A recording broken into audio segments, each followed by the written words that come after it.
Hey everybody, good evening and welcome to another edition of Rob's Little Blue Book. And tonight we are going to do, we're doing the Peameal bacon sandwich, which is something I've been meaning to do for ages. This is a sandwich that actually means a fair bit to me. It's a Toronto classic. It is actually the official sandwich of Toronto. Although how a pork sandwich got voted the official sandwich in Toronto because it's non-halal and it's not kosher, obviously. Anyway, it beat out roti and everything else. This is the official sandwich of Toronto. So, what I want to do tonight is I'm going to show you guys, well, we'll start with a cocktail in a sec, but I do want to show you how to create your own brine. Plates in the oven. We don't actually need plates in the oven tonight because it's a sandwich. Let me make the martini. I'm going to do a martini tonight, mainly because Serena got me this wonderful new gin, which I haven't tried before, Hendrick's Lunar, which apparently has lovely citrus notes. So we're going to find out if that's true. And then you guys have seen me make martinis before. This isn't rocket science. But just in case you forget, it's a good slug of gin, in this case 2 ounces, which I just spilled, actually. Go to the other cam here. So martinis are clear, and now the vermouth obviously is. Oh damn, that's terrible, Paul. Okay. Vermouth in a martini is personal preference. I like just a tiny little bit. I'm using probably a little bit less than half an ounce. I like martinis very dry. The original martini had 1 part vermouth to 2 parts gin, which I have actually tried just as a curiosity, and it is quite horrid. But if you like that, and that's your thing, go for it. And that's it. And then so this is a stirred cocktail. I've got a bunch of ice here, which I'm just going to slide into my. So the thing I'm doing differently here that I didn't do last time, I made this in a jug last time, like my little crystal glass jug, which I like. But the disadvantage of a glass jug is that it has a lot of thermal mass, so that instead of cooling the drink, you're cooling the jug. And I'm not super impatient, although I am a little bit when it comes to martinis, but I don't want to wait. I don't want my ice to be wasted, in a sense, cooling the glass jug. I want it to cool the drink, and so this is already extremely cold. I can feel it. So yeah, do I really need to shave 20 or 30 seconds off making a martini? Probably not, but you know, it's a question of efficiency.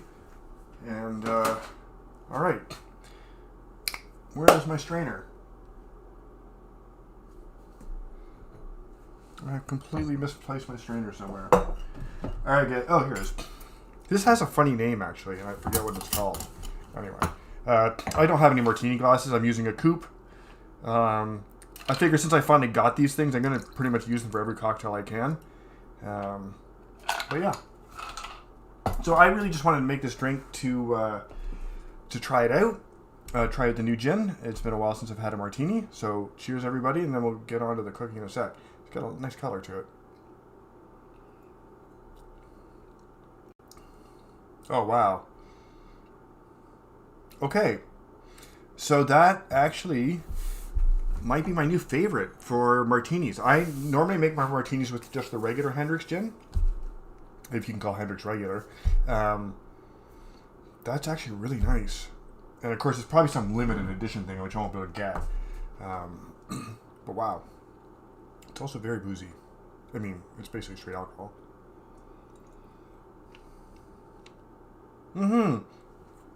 Very happy with that. So that was a little surprise from Serena. She brought it home the other night. Very happy about that. But let's get on to the Peameal bacon sandwich. So the Peameal bacon sandwich was actually, well, Peameal bacon, in fact, was invented in Toronto. And the first thing we should talk about is the difference between back bacon, Canadian bacon, and Peameal bacon. They are different things. They are both, they both use the pork loin. But Peameal bacon was brought to Canada by a guy named William Davies, and the English brine they cured their pork in salt water and brown sugar. So in 18 something, like really early in the 1800s, he brought that technique to Toronto. He had a stall in St. Lawrence Market, which is still there, like 200 years later, which is kind of crazy. Wait, is it 200 years? Yeah, over 200 years. And he grew his business into the Williams Davies Company, which became the one of the largest pork producers in North America.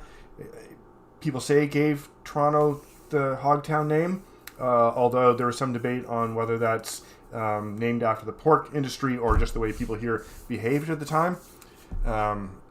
So yeah, but he had a stall and he would serve them in St. Lawrence Market, and they still do today. So the Peameal bacon is a wet cure in a brine, and I'm going to show you guys how to make a brine because my dad used to take me down to St. Lawrence Market all the time, and we would get these sandwiches. And now I take my kids there, and we were just there this weekend, and we also get the sandwiches. But I could never get the sandwiches at home. I would make them at home, and they never taste like the ones in the market. I mean, that could be true too, Paul. I'm not exactly sure. It could be. I mean, I looked into it. I could not find a clear explanation of why Toronto's called Hogtown. However, I couldn't figure out how to make the sandwiches, and I actually mentioned this to my friend Rebecca, and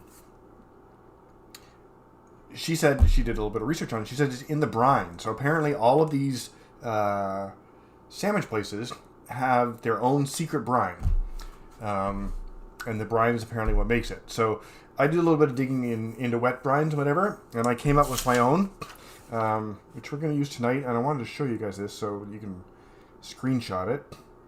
And we'll talk about some of the other things you can put in. But this to me is a really good base, and I'm going to experiment with just this basic recipe.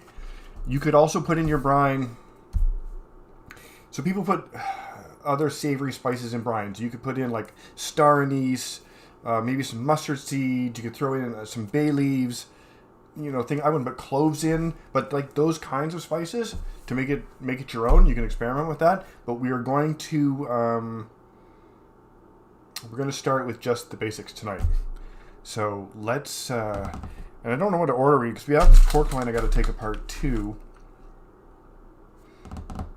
I kind of feel like we're going to do the brine first. So let's do that. Okay, so the brine starts with 100 ounces of water, but we don't want to boil all 100 ounces because we want it to stay as cold as possible. So I'm just going to boil a little bit of water here to...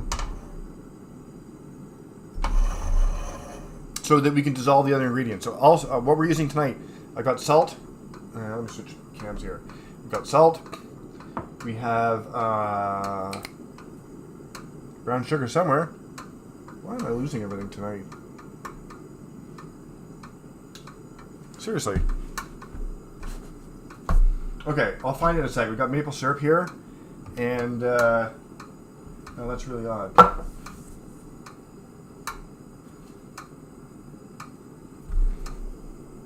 Okay. Okay, I'm going to get some more brown sugar. I have no idea where the brown sugar I had out went. But the idea is we're just going to heat this up. Oh. Thank you, Serena. Anyway, there you go. Found the brown sugar. The idea is we're just heating this up enough to dissolve these ingredients. We don't need to bring this to a boil or anything. It's really just to get everything hot. And I want, what did I say, 2/3 of a cup of maple syrup about. So we're going to put that in. Come on. Oh. Everything's fighting me tonight.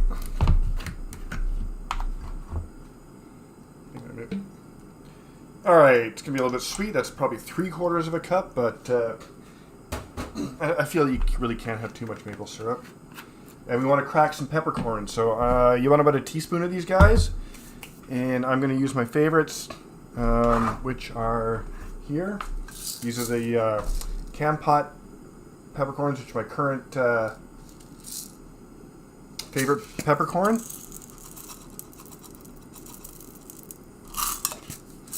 These are from Cambodia, and I just think they taste amazing. So, I don't know if you guys can... Oh, yeah, I can see. I'm not going to... I don't want to grind these. I really just kind of want to, like, crack them. So I'm just going to run the pestle over them, like... Or is this the mortar? I think this is the mortar. Really should know that. But just, yeah, I just want to, like, crack these, and in they go. So this is going to be our basic brine. I don't want to do... Like, I want to start... When I'm developing a recipe or a process, I always start with, like, the most...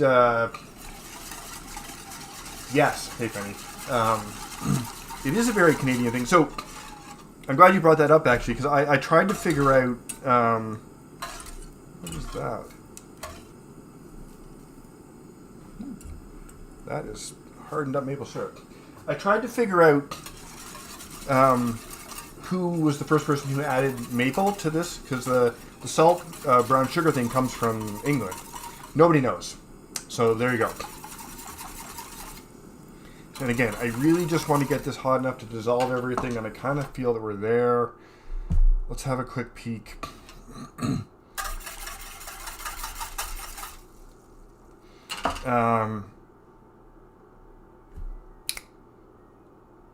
No, I think it's good. I think it's good. So here I have the rest of the water. So it's 100 ounces total, which is about 6.5 cups maybe. And we're just going to do that. And that's it. We're done. So we're going to let this cool somewhere relatively safe. And we can continue on with this. Put that aside. Okay, so then the other thing too is, guys, I went all over the place trying to find a piece of pork. And I got these from a really nice guy at Bruno's, which I don't normally shop at, but I was desperate because people are just like, with the shortages, everybody seems to be out of everything. So what we have here is actually the whole primal cut of pork. I want to show you guys how to take this apart, although, to be honest, it's been a while since I took apart a primal pork. But anyway, we're going to take this apart tonight, and I'll show you how to do it. If you don't want to do this, I'm going to use these bones to make ramen stock, and I have all kinds of things I can do with the trim. If you don't want to do all of that, and I don't blame you if you don't, you can buy, if you can find it, this part right here is the center cut pork loin. This is what you want, okay? So sometimes when you buy a pork loin, I mean, they don't often have the ribs on them, to be honest.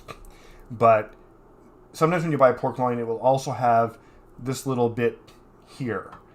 It is a beautiful roast, isn't it? I'm really impressed with this. Rebecca, I went to Sanigan's because that's where I got the other one, and they were in the middle of taking apart an entire pig. They just weren't ready, and I didn't have time to wait. So I'm going to show you guys how to do this, I hope, and we'll go from there. So let's put this down for a sec. Again, this is sort of a new addition for me, this knife. You can do this with a butcher knife, You can do it with a chef's knife, but I'm really digging this. This is specifically, this is a boning knife, obviously. It's designed for this. I put off buying one for a very long time because I didn't think I needed it. I'm not sure you do, but it does make the job a lot easier. So let's just get this honed up. By the way, if you don't have a steel like this, your knives aren't sharp. This is the way you maintain an edge on a knife. And if you have one of these and you hone your knives every couple of times you use them, they will almost never go dull. So if you don't have a steel, get on YouTube, figure out how to use one. It's totally worth it. Okay. Now, let's get into this guy here. I'm going to go down here. Now, I'm going to go a little bit slower here because, unlike the butcher, I do not have a chainmail glove, which is kind of overkill for home, but if you watch the butcher in the store, he will have like So all I'm just here is just take the bone. I'm just following the bone right down the roast. You can see it separates pretty easily here. I want to stay right close to the bone. I'm not super concerned about yield and all that, but I don't want to cut into the loin much because I want it to look pretty, I guess, when it's ready to go into the brine. And then we just got to come around, just come underneath here. I'm just coming around the corner here. I don't know if you guys, I hope you guys can see what's going on here, but again, I'm just following the bones around, staying as close as I can. Almost done here. And again, maybe I'll do ramen next week again. I think we did ramen already. But these bones will make an amazing pork stock, which is the base for a lot of ramen dishes. So there you go. Maybe pretty straightforward. If you have a dog, wow, they would love this. Maybe I'll send one of these upstairs or two for Darcy and Emma too for the puppies. In the meantime, I'm just going to put this on the tray out of the way. Thank you, Janice. Okay, so here we go. I'm going to start at the other end. This is our primal, and you can see here. This is the bit we're after right here. Now, the next part, you actually don't normally need a knife. You can kind of just get in here and separate this. We'll probably finish it with a knife, but you can just get in here. You can just separate this with your fingers. All right? You can see this is just coming. Oh, there we go. Oops. Now, be careful, because I've ripped into the loin just a little bit here. Well, actually, I didn't, but be careful here. There's a little bit of resistance right at the end. We're just going to take that off like that. Now this part here actually normally has a lot more fat on it, which I use to render lard out. This bit here, I'll probably cut this up and make it into like carnitas and have it in a taco for lunch tomorrow or something like that. And this is kind of wanted to show you this because first of all, it is much less expensive to buy a piece of pork like this, the primal cut, than it is to buy the center loin in the butcher. And the advantage is if you have something you can do with the rest of it, if you're going to make stock with the bones and I'm going to slow roast this in a pan in lard and make carnitas tomorrow, which is going to be amazing. Although now I have to make tortillas, but such is life. So you save money, you get other fun things to make. It's just kind of a win-win. So, okay, so now we have our pork loin here, which looks great, but it still needs a little bit of work here. We're going to take the fat off, and this actually isn't fat. This bit here is like a silver skin, which needs to come off. And again, you just kind of like get under the end of it. Sometimes it'll just release on its own. In this case, it's not going to, so I'm just going to just take it away with a knife. This, unlike the fat, so if you leave a little bit of fat, it's not the end of the world. But the silver skin is not nice to eat. It's like gristle, and it's unpleasant. So the fat is forgiving because, and I think I actually want to take this. As you can see right here, take this away entirely. The fat is forgiving because the fat will render out and just be yummy and good. I'm really just kind of doing this for presentation. But the silver skin won't. No amount of cooking is going to tenderize silver skin. And again, this is kind of why I got this knife, because doing this with a chef knife is a little more challenging. And again, we just want to take the fat away. I'm going to make some wonderful lard with this, and I'll show you what we're going to use the lard for in a few minutes. Again, be careful, guys. This is a very, very sharp knife. Just go slow. I mean, there's no rush to get this done, right? It's Wednesday night. We're taking it easy. We're having our sandwiches, and it's a good thing. We're almost done there.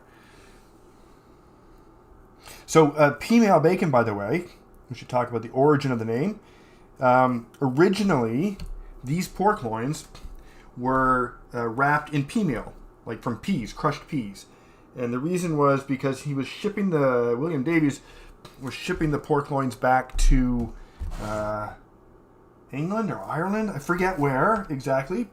And he needed to compete with people like local butchers who were already there. And he found that wrapping the loin in the cornmeal or Peameal preserved the meat. I just want to take this last little bit out of here. Now they don't use Peameal. In fact, I tried to find it. I don't think you can. I thought just for authenticity, I would get some Peameal. And even Bulk Barn doesn't have it. And if Bulk Barn doesn't have it, you know it is not out there. Now, of course, we use cornmeal. And this, I'm not going to worry too much about this little vein of fat. I have a feeling this goes into the loin a little bit, so that's okay. But there you go, guys. So this is our loin, and I'm pretty happy with. This is a really nice piece of meat. So kind of a shout out to Bruno's. I might actually go back there again. And the guy gave me a really good deal on it too. Get to know your butcher. He was actually pretty excited about the whole process, and they kind of went the extra mile. They went into the back, they got an entire primal pork loin out for me, they let me pick which end I wanted. We talked meat geek stuff, like, it was good. So now what do we do with this? Well, that's easy. We take our brine, which is here, and you do have to be careful, like a food safety thing. This is still cool, okay?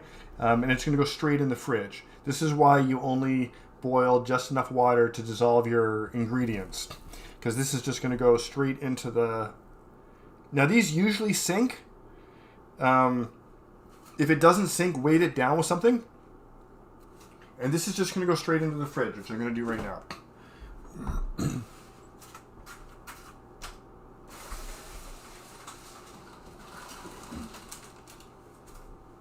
Okay, so let me just wash the raw pork off my hands.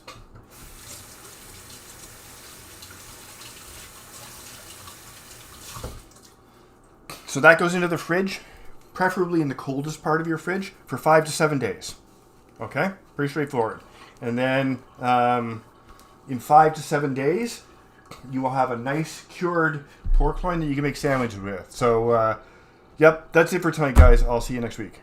No, I'm just kidding. I did one last week, so we're going to do the old switcheroo.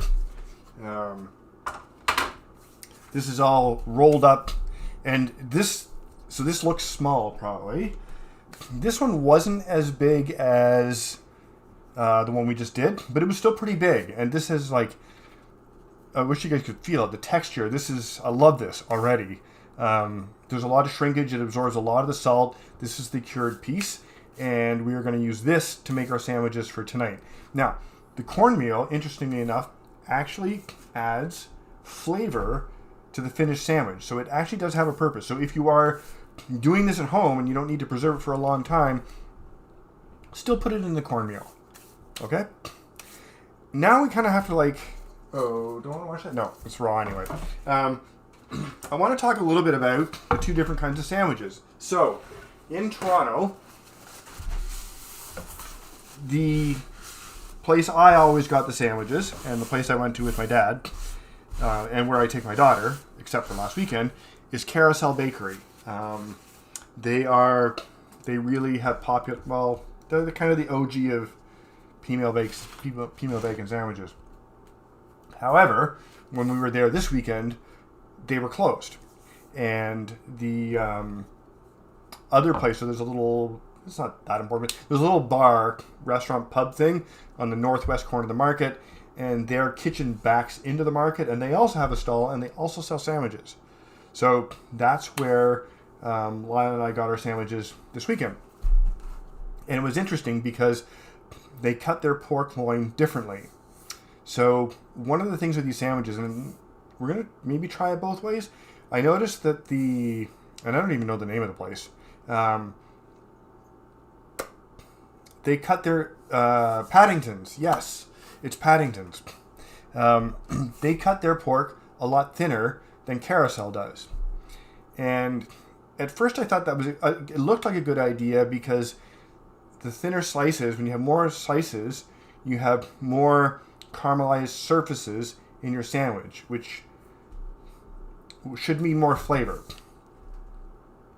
And that's probably a little bit true. The disadvantage of having the thinner slices is that this is extremely lean meat. Like, I took all the fat off this, and it dries out really, really quick. And so if you're cooking a really thin slice over high heat, I found that their sandwich had a lot of flavor.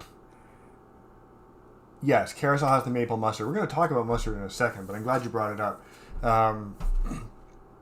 Should I do a maple mustard? I didn't do a maple mustard. I just got like regular. Anyway, talk about that in a sec. So I'm going to cut mine carousel style because I think that's the better way. It's a slightly thicker slice, but it stays juicier. And so we'll figure out how that works. So in terms of mustard, the only acceptable condiment for this sandwich is mustard. Let me switch back here. And since Kozlik's is in the market and they make fantastic mustard, you should use it because it's a really great Canadian company and they make fantastic mustard. I'm going to try. I haven't tried this yet. This is... yeah, see, Paul's got to take it. This is kind of cold. We'll see how easy it is to cut. I'm doing Dijon by Anton. How that's different than regular Dijon, I have no idea. But we're going to find out. You can add to this sandwich, you could add an egg is popular. A processed cheese slice is popular too. I prefer mine just with the bacon and mustard. In fact, sometimes I'll eat them without mustard, but we're going to do mustard tonight. So let's see about getting this cut up. And as I said, the first piece off the end is always going to be like sacrificial piece, is a weird thickness, but we'll make it work. So it's just, and I'm feeling this is kind of a carousel thickness here. Trying to keep the slices even. And this always happens cutting pork loin, is you get this little trailer bit here, which I just trim off because it gets in the way. So let's cut some more pieces here. I'm not 100% used to this knife, so I'm trying to be consistent here. And again, you want to stack these up on your sandwich. I'm going to go for like at least 4 pieces per sandwich. So let's get that going.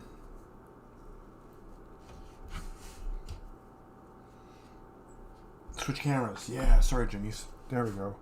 And you can see, like, this is the home cure. It's got the right color. The salt and the cure has penetrated like completely through the loin.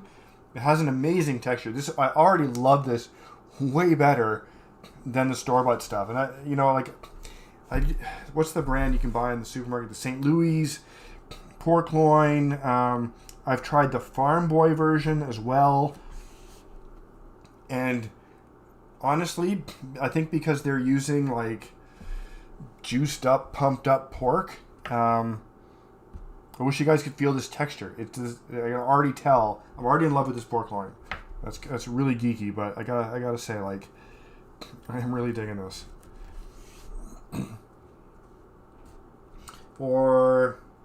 And I think, what did we say, 4 pieces per sandwich? So let's do that. I'm gonna make 2 sandwiches here because I'm sure Serena's hungry by now. Okay, let's put that out of the way for a sec. So there you go, guys. Let's hold that up. Like, have a look at that. Really, I haven't cured one of these guys ever. I've never made my own bacon, and I am just super thrilled right now with the way this has turned out. I hope it tastes as good as it looks, although I have a feeling it will. Okay, so let me cut up a couple of buns. So for buns, I'm using these I got from Cobb's Bakery, actually. If you go online, people who don't know what they're talking about will say use a Kaiser roll. Don't. You want this kind of like soft, flat-ish hamburger style bun. This is kind of like a big hamburger bun. And I'm just going to zip this guy in half. Try not to cut through my hand here. There's one. And I know Cobb's is like technically a chain, but the people at the one on the beaches are really nice. And I get some good stuff there. So not unhappy with that. So I'm just going to put those over here for now. Bring this front and center. This is going to go off to the side. And Serena's going to type in the chat in a second whether she wants mustard or just straight up. And we'll go from there. Okay, so here's the other thing too. I'm doing this in a big cast iron pan because I think it's right. We're going to let this get hot. And as I said, this is an incredibly lean cut of meat. Okay, you got it. So I'll serve yours first, and then I'll do a taste test after. So if it's in the pan too long, it's going to dry out. So I'm kind of experimenting here a little bit with technique.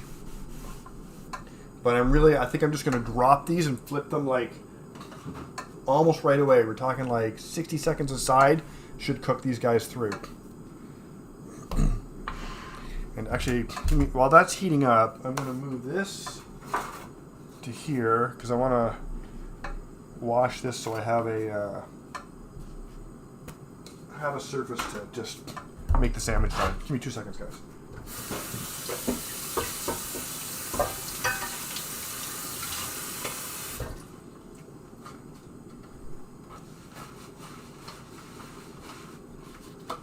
Use the non-pork side. Okay. So that'll give me something. So what I'm going to do here is just as a insurance against leaning this out too much, I've got some great leaf lard that I got in Fenwick, Ontario, apparently. If you ever get a chance, if you ever go into like a local place or a local farmer's market or whatever, and you can buy leaf lard, definitely pick one of these up. It keeps forever. Leaf lard refers to the fact that it comes from, the best part of the pig for fat. Not all lard is created equal. And if you're not rendering your own, and I don't blame you if you don't, this is great stuff. This is not the same as Tenderflake or whatever those other shelf-stable abominations are. Okay, so we are actually probably a little bit hot here. So yeah, so I'm hoping this will,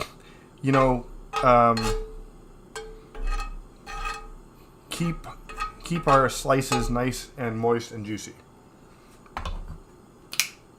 All right, and we're gonna go with 4 pieces for Serena. It's not hot enough yet. Really feel like I've got enough heat going though. I'm smoking the food cam out. There we go.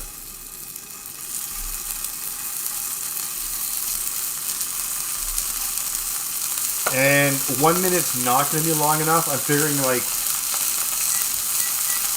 we're going to go 99 seconds here.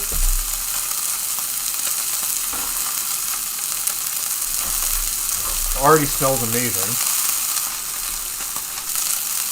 I'm going to lay the sandwich out so you guys can see it. Oh, it's a good bun.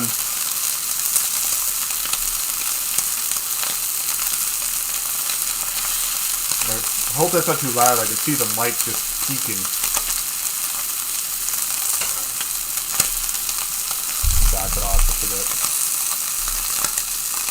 Oh, it looks amazing. No, a minute might... Nah, I'm going to let it go the whole distance. So, guys, any questions so far? I know this is very straightforward. I've been dying to do this for ages.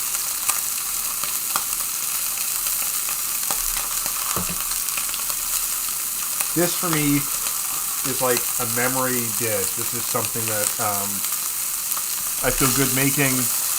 Okay, so now I'm going to flip. So it actually was about 60 seconds aside. It's going to be perfect. I hope you guys can see the color on there. I'm already really happy with it.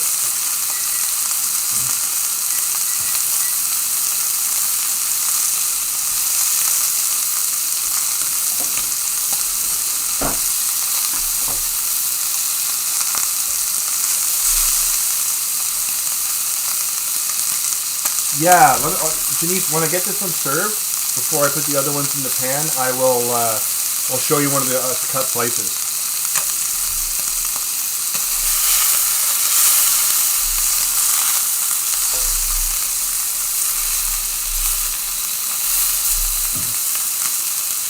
All right, 30 seconds on this one. I mean, everything's better over a campfire, but this is probably going to be okay.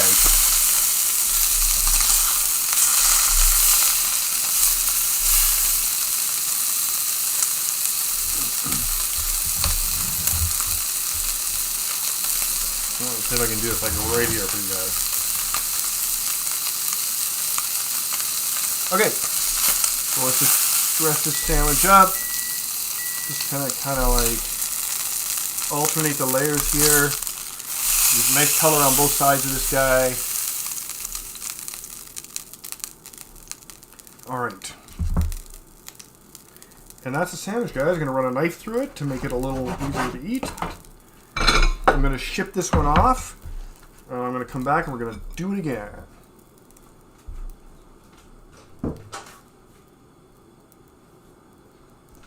And I'm going to do it fast because this pan is just like smoking like crazy here.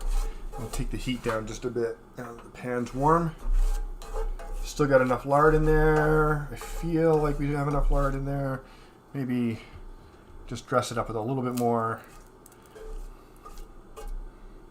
Okay, and let me show Janice the how thick it is. So Janice, I don't know if you can see there. That's basically how thick it is. If that makes sense. I hope you get a good look there. No, I wouldn't do mayo on these. I love mayo, but I don't think this is the right place for it. One more for Janice.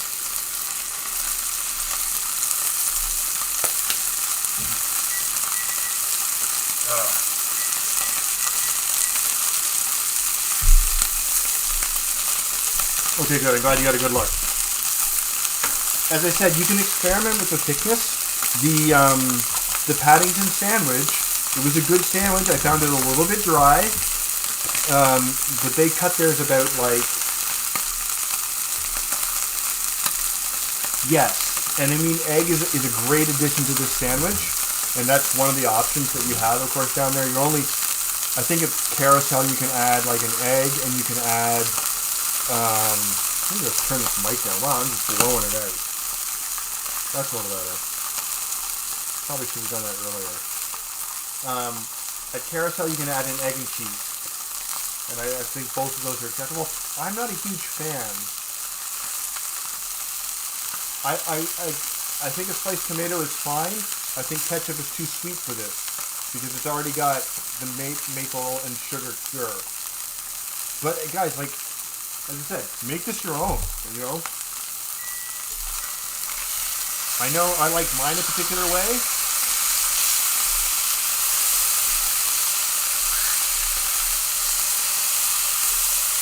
Okay, so this pan is now quite hot. I'm almost deep frying these.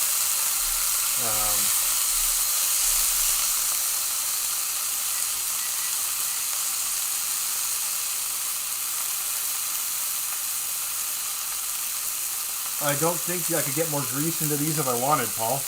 But I'm willing to try. To be honest, Paul, I was going through the fridge looking for the leaf lard, and I came across my giant container of duck fat, and I was like, oh, I could do it with duck fat. But I'm not going to.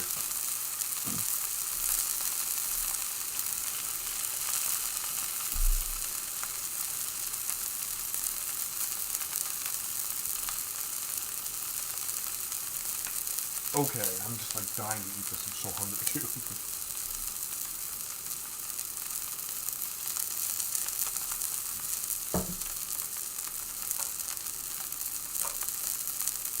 Okay, so that can go off. Where's my bun? I'm gonna hit this bun with a bit of mustard.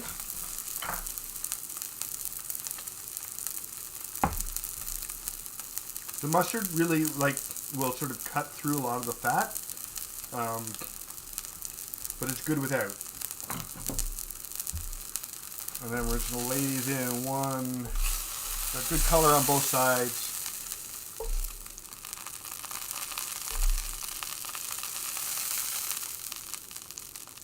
Don't know what I'm going to do with this. Oh. I don't want to move this out of the way, but I also don't want to burn myself. It's really hot. You go over there. Okay. Got our sandwich, so you guys can see the color on there. Got our mustard, put a knife through it. Turns out I don't need a plate because I got the board in front of me. And so any questions? Oh, no, guys, I turned the sound down because I felt like I had it up too high, but now I'll turn it back up. Probably shouldn't mess with it. How's that? Can you guys hear me okay? Okay, so there you go. Your 4 slices in there. I could probably do another slice or 2 here, but let's see what it's like.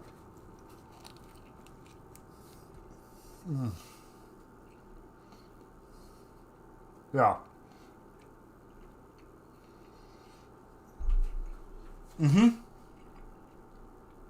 You could use, so in England,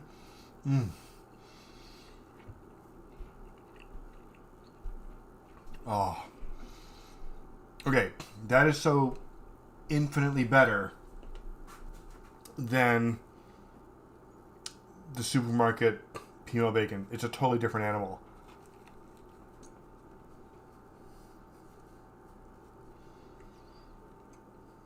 Wow. Wow, I'm really happy with this. To answer Paul's question, a bacon sarnie in England is made with back bacon. So Canadian back bacon is the same as what we did here, except it's smoked after, so it's cooked. It's more like bacon, like the other kind of bacon you can get, and they call them rashers. So a bacon sarnie in the UK is sold typically topped with brown sauce. So that could be A1, it could be HP. You can use even this. You could top it. I actually have this even on my Peameal bacon sandwiches. Sometimes this is bulldog sauce. Come on, camera, focus. There you go. This is tonkatsu sauce. They all taste amazing. So try out, see what you like. Also really good. I'm really a fan of this. It's not dried out. It's still very tasty. I think that the supermarket stuff is so pumped full of water that weird things happen to it when you fry it.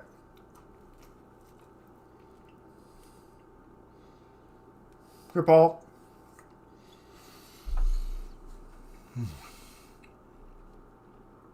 All right, guys. Well, gonna be a short one tonight. I'm gonna hang around if you have any questions or whatever. Now's the time. I'm gonna eat my sandwich and have my beer. But oh, and if anybody has any suggestions for next week, I could use one actually.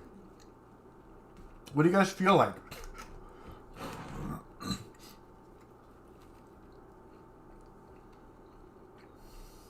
I can also pick.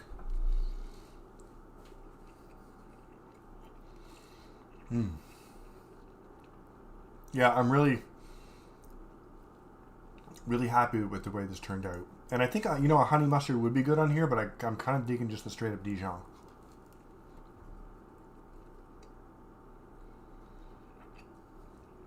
Yeah. I know, I'm just eating now. I'm so hungry and it's so good. So there you go. And I saw a hot damn from Serena.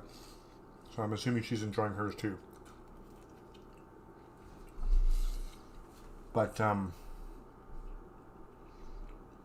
yeah. Very happy, guys. So, thanks for hanging out tonight. Enchiladas? Okay. I've been actually kicking around the idea of doing some Mexican. We just made, what did we make? Tortilla soup. We made some tortilla soup recipe recently, so I was digging in through my Mexican cookbook, I can do enchiladas. So you know what will remind me? Next week will be enchiladas. I feel like doing Mexican, and I think that's a really good idea. Although, isn't enchiladas like a bake in the oven for half an hour kind of thing? I'll figure it out.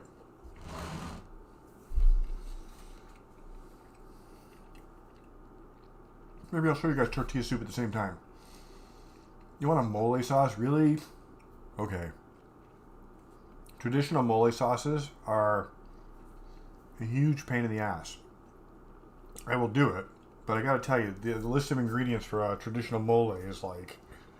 I'm gonna be holding up like a book to the screen and flipping through the pages so you guys can get all the ingredients. Okay, I will look at enchiladas and a mole sauce, something Mexican, something fun for next week. And yeah, that's all I got for you guys tonight. So everybody have a great week for the rest of the week, and I will see you next Wednesday for enchiladas with a mole sauce. So, all right, guys, have an amazing night.